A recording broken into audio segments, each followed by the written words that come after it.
తూర్పుగోదావరి జిల్లా చోడవరం గ్రామంలో వైఎస్ జగన్మోహన్ రెడ్డి పుట్టినరోజు వేడుకలు జరిపిన వైఎస్ఆర్సీపీ కార్యకర్తల్ని అరెస్ట్ చేయడం చట్టవిరుద్ధం కాదా అని ప్రశ్నించారు మాజీ హోంమంత్రి తానేటి వనిత.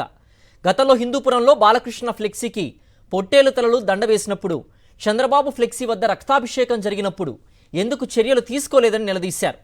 కూటమి ప్రభుత్వం పాలన గాలికి వదిలేసి వైఎస్ఆర్సీపీ కార్యకర్తలను హింసించడం సబబు కాదని మండిపడ్డారు తానేటి వనిత. మరి ఈ సంస్కృతికి తెరలేపింది ఎవరు? బాలకృష్ణ గారి హిందూపురంలో బాలకృష్ణ గారు గెలిచారని చెప్పి అక్కడ 20 నుండి 25 పొట్టేళ్లను నరికేసి తలలు దండగా గుచ్చి బాలకృష్ణ గారి ఫోటోకి ఫ్లెక్సీకి వేసింది ఎవరు? మీ పార్టీ నాయకులు కార్యకర్తలు కాదా? చంద్రబాబు నాయుడు గారి ఫ్లెక్సీకి రక్తాభిషేకం చేసింది ఎవరు? మీ నాయకులు, మీ కార్యకర్తలు కాదా? అలానే పవన్ కళ్యాణ్ గారు ఆ సినిమా రిలీజ్ అప్పుడు కత్తులు పట్టుకుని ప్రదర్శనలు చేసింది ఎవరు? అప్పుడు ఇవన్నీ మీకు కనిపించలే, అప్పుడు మీరేం మాట్లాడలే, వాళ్ళ మీద ఎటువంటి కేసులు ఉండవు.